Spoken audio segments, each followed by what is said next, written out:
Han, parang nahihilo ako. Ano kaya to? Bakit? Baka puyat ka lang? Ang alam ko, Han, hindi eh. Kasi kumpleto naman tulog ko eh.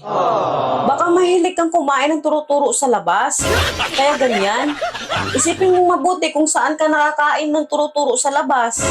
Ano ba yung turo-turo? Yung turo-turo, yung lutunan na tinuturo mo, yung gusto mong kakainin, na ready na lang siya ilagay sa pinggan at kainin mo, yun yung turo-turo. Wala akong maalalahan eh kung saan ako nakain ng turo-turo. Ang alam ko, ikaw lang yung tinuro ko. Ayan ka na naman eh. Ang takaw-takaw mo kasi. Kung ako sa'yo, huwag ka na kumain sa gabi. Paano naman ako makaiwas na kumain sa gabi? Eh, hinahawakan mo yung ulo ko.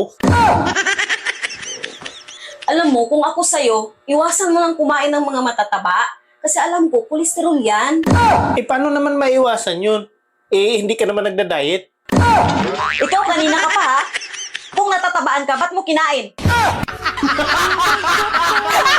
Hindi maiwasan eh.